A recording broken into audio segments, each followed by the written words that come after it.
January 7, 1945. Zonhoven, Belgium. The Ardennes forest was finally quiet.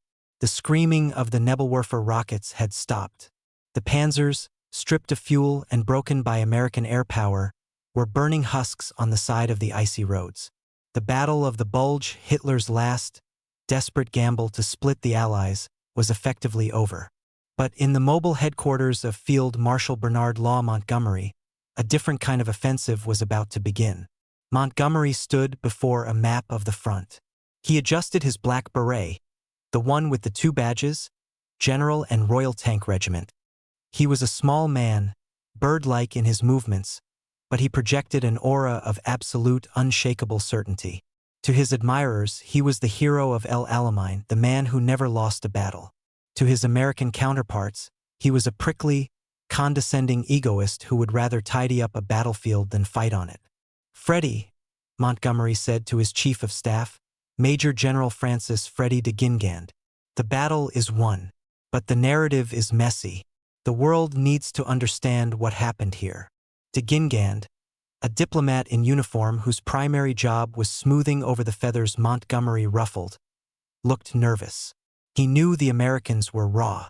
They had taken 80,000 casualties in the freezing snow. They had held the line at Bastogne and St. Vith with blood and grit. "Sir," de Guingand cautioned, "the Americans are very sensitive right now. General Bradley is feeling bruised. It might be best to let the dust settle before claiming any victories." Montgomery waved a hand dismissively. "Nonsense. The Americans were in a panic. I stepped in.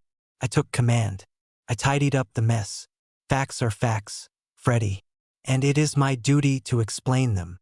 Montgomery ordered a press conference. He didn't invite the American commanders. He invited the world press. The performance. The room was packed. Correspondents from the BBC, the New York Times, and the wire services huddled in their coats, notebooks ready. Montgomery walked in. He didn't look tired. He looked invigorated. He looked like a schoolmaster preparing to lecture a class of slow learners. He began to speak in his clipped, high-pitched voice.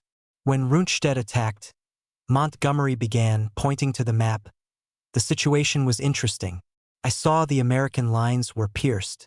They were cut off. It was a potential disaster." He paused for effect. "I was ordered to take command of the northern flank. I found the American armies in a state of confusion. I employed the whole available power of the British group of armies. I brought them into play. I plugged the holes." The journalists scribbled furiously. Then, Montgomery dropped the bomb. "It was a Dunkirk in reverse," he said, unaware of how insulting the comparison was. Dunkirk was a British evacuation, a defeat spun as a miracle. To compare the American stand in the Bulge, where men like the 101st Airborne had refused to budge, to a retreat was a slap in the face. "I think we handled it rather well," Montgomery concluded, a smug smile touching his lips. "It was a very interesting little battle. I tidied it up." He posed for photos. He looked triumphant. He genuinely believed he was doing the Americans a favor by explaining how he had saved them.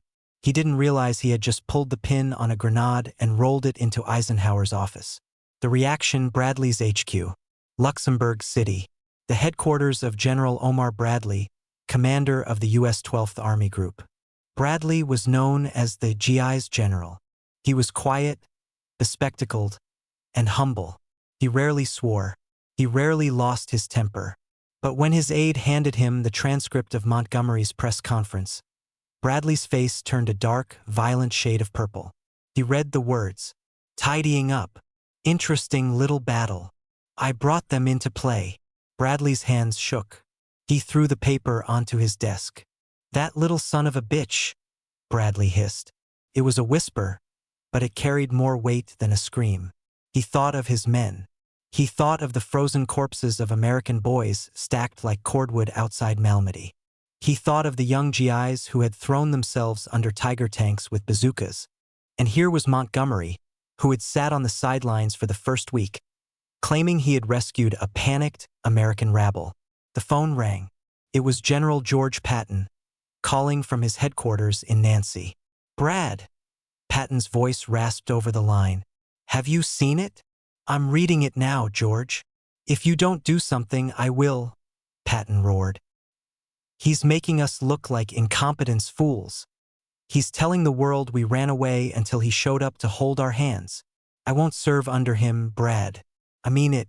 If Ike doesn't fire him, I'm resigning my commission. Bradley took a deep breath. He knew Patton was dramatic, but this was different. This wasn't just Patton being Patton. This was the breaking point. I'm with you, George, Bradley said coldly. I cannot serve under a man who holds me and my troops in such contempt. I'm going to Ike. It's him or us. The crisis reaches Versailles. SHAEF Headquarters. Supreme Headquarters Allied Expeditionary Force. Versailles, France. General Dwight D. Eisenhower sat in his office. He looked exhausted. The strain of the war was etched into the deep lines of his face. He smoked 4 packs of cigarettes a day. His blood pressure was dangerously high. He was the great compromiser. His genius wasn't in tactics. It was in personalities. He had spent 3 years keeping the massive egos of Churchill, de Gaulle, Montgomery, and Patton from tearing the alliance apart. But when he read the report of the press conference, Eisenhower felt something snap. He looked at his chief of staff, Bedell Smith. He actually said this? Eisenhower asked, tapping the paper. He said he tidied up the battlefield? He did, Ike, Smith said grimly.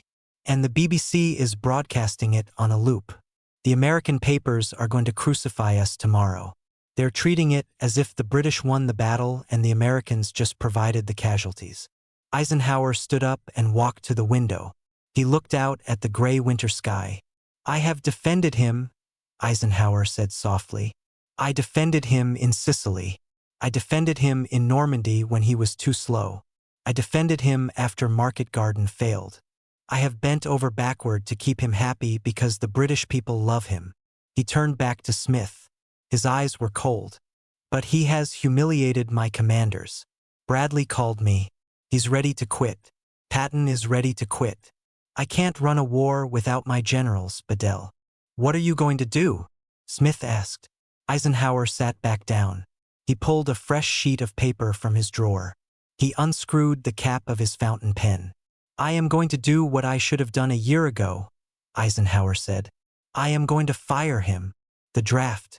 The room was silent, save for the scratching of the pen. Eisenhower didn't write a reprimand. He didn't write a warning.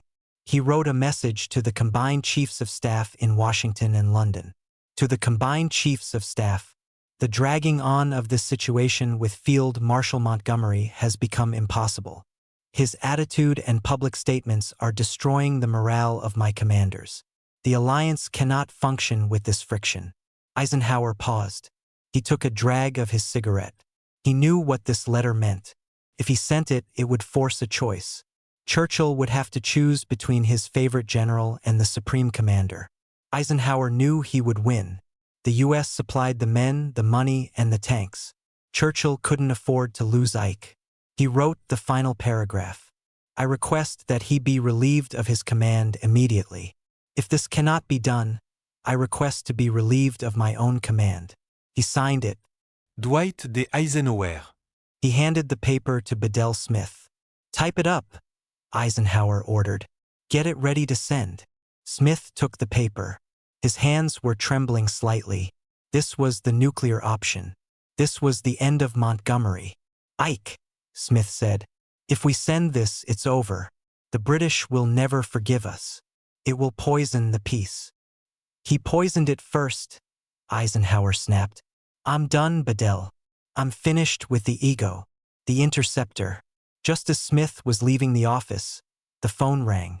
It was Freddie de Gingand, calling from Belgium. He had heard the reaction. He had heard the rumors swirling from Bradley's HQ. He knew a storm was coming, but he didn't know it was a hurricane. General Smith, de Gingand said, his voice frantic. I need to speak to Ike. I need to explain. It's too late, Freddie, Smith said. Ike is drafting the letter. He's asking for Monty's relief. There was a silence on the line. A long, terrified silence. Don't send it, de Gingand begged. For God's sake, Bedell, don't send it yet. Give me 24 hours. I'll fly to Versailles. I'll talk to Ike. I can fix this. Smith looked at Eisenhower. Ike was lighting another cigarette, staring at the map. Ike! Smith covered the receiver. It's Freddie. He's begging for a meeting. He says he can fix it. Eisenhower exhaled a cloud of smoke. He looked at the clock. Tell him to come, Eisenhower said. But tell him not to bother if he's coming to make excuses. Unless he brings me a surrender, he's wasting his fuel. Smith spoke into the phone. You have until tomorrow morning, Freddie. But bring your parachute. You're jumping into a fire. De Guingamp and up. He looked out at the snowstorm raging outside his tent. He had to fly through a blizzard, in an open cockpit plane, to save the career of a man who didn't even realize he was in danger. And the worst part? Montgomery was currently asleep, dreaming of his greatness, completely unaware that the axe was already falling. January 8, 1945. 1,400 hours. Versailles, France. Major General Freddie de Gingand looked like a walking corpse. He hadn't slept in 30 hours. His flight from Belgium had been a nightmare of icing wings and zero visibility. He had literally risked his life to get to Eisenhower's headquarters. He walked into the Supreme Commander's office. The room was thick with cigarette smoke. Eisenhower didn't smile. He didn't stand up. He sat behind his desk, staring at de Gingand with eyes that were as hard as granite. Bedell Smith stood by the window, looking away, unable to watch the execution of an old friend. Ike, de Gingand Rasped. Thank you for seeing me. You have 10 minutes, Freddie, Eisenhower said coldly. The cable to General Marshal is typed. It's on the desk. I just need to sign it. De Gingand looked at the paper. It was a single sheet. A death warrant for Montgomery's career. Sir, de Gingand began, his voice steady despite his exhaustion. I have seen the press reports. I admit, Monty made a mistake. He was tone-deaf. He didn't mean to insult General Bradley. He called my armies a mess. Eisenhower slammed his hand on the desk. He claimed he saved us. George Patton is ready to march on his headquarters. Freddie, I have held this coalition together with duct tape and willpower for 3 years. But I am done. The man is a cancer. I know, de Gingand said softly. But if you fire him, think of the consequences. The British public worships him. Churchill will be forced to defend him. The alliance will crack right down the middle. And the Germans? Goebbels will have a field day. He'll say the Allies are fighting each other. Eisenhower picked up his pen. He hovered it over the signature line. It's him or me, Freddie. That's the choice. And I think Marshal will choose me. He will, de Gingand admitted. You are the Supreme Commander. You will win this fight, Ike. But at what cost? De Gingand took a step forward. He played his final card. Let me go back to him. Let me show him this letter. Monty lives in a bubble, Ike. You know that. He doesn't read the papers. He doesn't know how angry you are. He thinks he's done a good job. Let me burst the bubble. If I can get him to apologize, to publicly apologize and state that the Americans won the battle. Will you tear up that letter? Eisenhower stared at de Gingand. He respected Freddie. Everyone did. Freddie was the only reason Monty hadn't been fired years ago. Eisenhower slowly put the pen down. You have 24 hours, Eisenhower said. If I don't have a full, unconditional apology on my desk by tomorrow noon, the cable goes to Washington. The return. De Gingand didn't rest. He ran back to the airfield. His pilot looked at him with concern. Sir, the weather is getting worse. It's a blizzard up there. Fly, de Gingand ordered. If we crash, we crash. But we have to get to Zonhoven. The flight was terrifying. The small plane bucked and dropped in the turbulence. De Gingand vomited into a bag, wiped his mouth and kept staring at his watch. They landed in Belgium in the dark. The runway was a sheet of ice. De Gingand grabbed a jeep and drove to Montgomery's tactical headquarters. The bubble. Montgomery was in his caravan. It was warm and cozy. He was sitting in an armchair, reading a book, a portrait of serenity. He had a picture of Rommel on the wall, his defeated enemy. He looked up as de Gingand burst in, covered in snow, pale and shaking. "Freddie," Montgomery chirped. "You look dreadful, old boy. Where have you been? I thought the press conference went rather well. Didn't you?" The journalists seemed very attentive. De Gingand stood there, breathing hard. He looked at the man he had served faithfully for years. He looked at the colossal ego that filled the tiny room. "Sir," de Gingand said, "you have to listen to me, and you have to listen closely. What is it? Is there trouble?"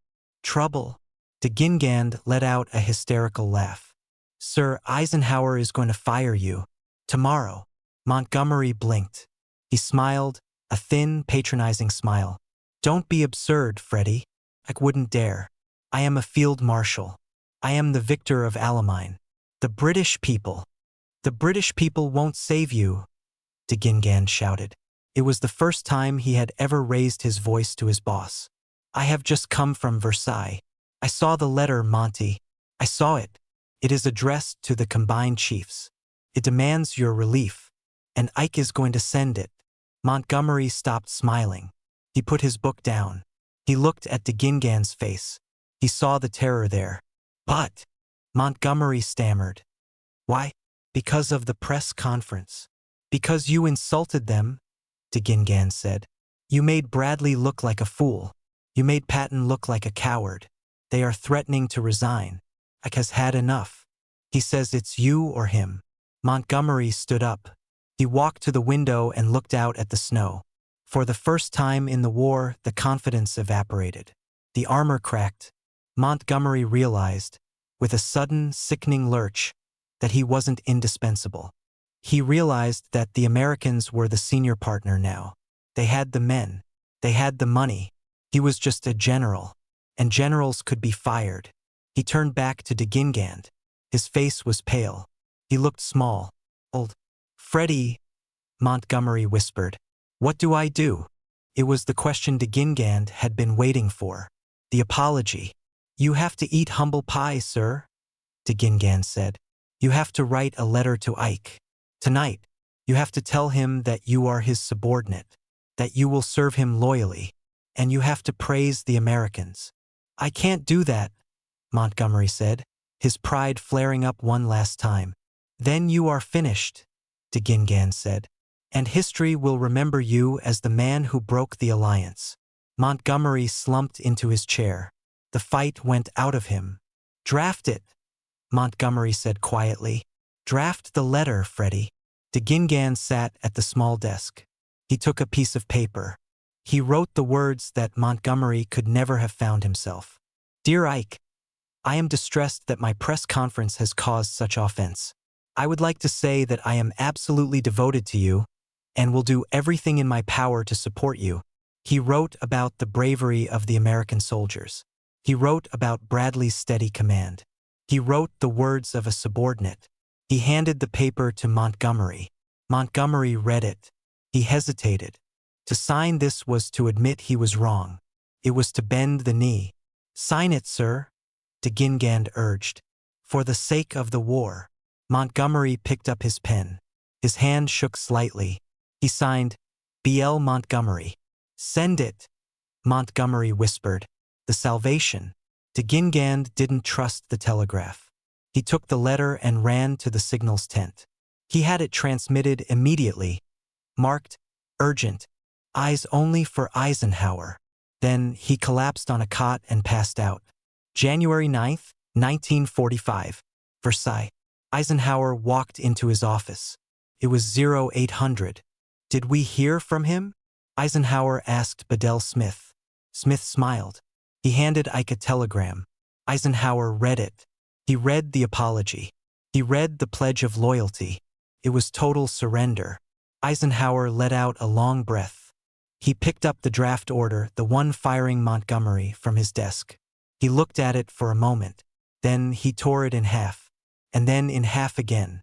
He dropped the pieces into the wastebasket. "You can tell Freddie he can sleep now," Eisenhower said. The war goes on. But Montgomery wasn't done yet. He had saved his job, but he realized he still had to save his reputation with the Americans. He had to do something he had never done before. He had to apologize to the American generals, to their faces, and that meeting would prove to be even more difficult than the letter. January 12, 1945. The handover. The crisis of the telegram was over. Eisenhower had accepted the apology. The firing order had been shredded. But a piece of paper could not repair the damage done to the soul of the alliance. The Battle of the Bulge was finished. The Germans were retreating. It was time for Montgomery to return command of the American 1st and 9th Armies back to General Omar Bradley. This was the moment of truth. Montgomery invited Bradley to his headquarters. It was a bitterly cold day. The wind whipped across the Belgian fields, freezing the mud into jagged ridges. Bradley arrived in his jeep. He looked tired. His eyes behind his round spectacles were unsmiling. He walked into Montgomery's tactical caravan, the same room where de Guingand had forced the field marshal to sign his surrender. Montgomery stood up. He was wearing a heavy sweater and his beret. He tried to turn on the charm. "Brad, my dear fellow," Montgomery chirped, extending a hand. "Good to see you. A terrible business, this weather. But we've come through it, haven't we?" Bradley took the hand. His grip was brief, functional, and devoid of warmth. "We have Monty," Bradley said. His voice was flat. Montgomery sensed the chill. He knew he had to make the gesture. He had to say the words de Guingand had coached him to say. "I wanted to tell you," Montgomery began, looking slightly past Bradley's shoulder, "that your soldiers, they were magnificent. The 101st at Bastogne, the 7th Armored, top class, absolute top class." It was a compliment, but coming from Montgomery, it still sounded like a headmaster praising a student who had finally managed to pass a difficult exam. "Thank you," Bradley said. "They fought hard. They died hard." "Yes, yes," Montgomery bustled about, pouring tea. "And I want to say, about the press conference. I understand there was some misunderstanding. The press, they twist one's words." Bradley stopped. He looked at Montgomery with a gaze that could have cut glass. "They didn't twist them, Monty," Bradley said quietly. "We heard the recording. You said you rescued us." The caravan went silent. The tea poured into the cup with a loud trickle. Montgomery froze. He realized that the apology letter to Ike hadn't fixed this. He had wounded a proud man. I merely meant that the situation required a firm hand," Montgomery stammered. "I did not mean to imply that the American soldier was lacking." "You implied that the American command was incompetent," Bradley said. "I won't forget that, Monty. And neither will George Patton." Bradley finished his tea in one gulp. He put the cup down. "I'm taking my armies back now," Bradley said. "We have a war to win. Let's stay in our own lanes from now on." Bradley turned and walked out. He didn't look back. The door slammed shut, leaving Montgomery alone with his portrait of Rommel and his shrinking universe. The Churchill intervention. The tension in the field was palpable, but the damage in the press was still spreading. The British newspapers were crowing about Monty's victory. The American newspapers were running headlines like, "British claim Uncle Sam failed." In London, Prime Minister Winston Churchill watched the reports with growing horror. He knew what Eisenhower had almost done. He knew that if the American public turned against the war in Europe, they might shift their focus to Japan, leaving Britain alone to face the Soviets in the post-war rubble. Churchill knew he had to fix what Montgomery had broken. January 18, 1945. The House of Commons, London. The chamber was packed. The smoke of cigars hung in the air. Churchill stood at the dispatch box, his bulldog face set in a grim expression. He began to speak. His voice rumbled like a tank engine. He didn't speak about British genius. He didn't speak about Montgomery's tidying up. "I have seen it suggested," Churchill growled, "that the British armies saved the Americans in the Ardennes." The room went quiet. "This is undoubtedly a mistaken impression," Churchill declared. He looked around the room, making sure every reporter heard him. The Battle of the Bulge was an American battle. 30 American divisions were engaged. The fighting troops were American. The losses were American. Churchill raised his voice, his hand chopping the air for emphasis. Careless talk has been used, but let us be clear. This was the greatest American battle of the war, and it will be regarded as an ever-famous American victory. The news traveled across the Atlantic instantly. Churchill gives credit to GIs. In Versailles, Eisenhower listened to the broadcast. He closed his eyes and exhaled. The wound was cauterized. Churchill had applied the bandage that Montgomery refused to wear. The ghost in the archive. The war ground on. The Allies crossed the Rhine. They liberated the camps. They met the Russians at the Elbe. Montgomery and Eisenhower continued to work together. They planned the crossing of the Rhine. They accepted the German surrender. They stood next to each other in the victory parades. But things had changed. Before the Bulge, Eisenhower was a mediator, a chairman of the board trying to keep everyone happy. After the Bulge, Eisenhower was the boss. He never let Montgomery lecture him again. When Monty tried to argue about the strategy for Berlin, Eisenhower simply said, "No, Monty, we are doing it my way." And Montgomery, remembering the letter that was almost sent, said, "Yes, Ike." Epilogue, The Secret. Years later, after the war was over, Eisenhower and Montgomery met from time to time. Eisenhower became president. Montgomery became a viscount. They were polite. They smiled for cameras. But they were never friends again. The draft order. The piece of paper where Eisenhower had written "I request that he be relieved of his command," became a legend. Some said Ike destroyed it. Some said Bedell Smith kept a copy in a safe, just in case. But the real legacy of those 24 hours wasn't in a piece of paper. It was in the silence between the two men. Montgomery went to his grave believing he was the greatest general of the war, misunderstood by lesser men. Eisenhower went to his grave knowing the truth, that the hardest battle he fought wasn't against Hitler or Rommel or the weather. It was the battle to keep his own side from destroying itself. 1960, Gettysburg Farm. An old Dwight Eisenhower sat on his porch. A historian was asking him about the war. "General," the historian asked, "what was the closest you ever came to losing the war?" Eisenhower looked out at the fields. He didn't talk about D-Day. He didn't talk about the Battle of the Bulge. He thought about a snowy night in Versailles, a fountain pen, and a letter that would have fired a national hero.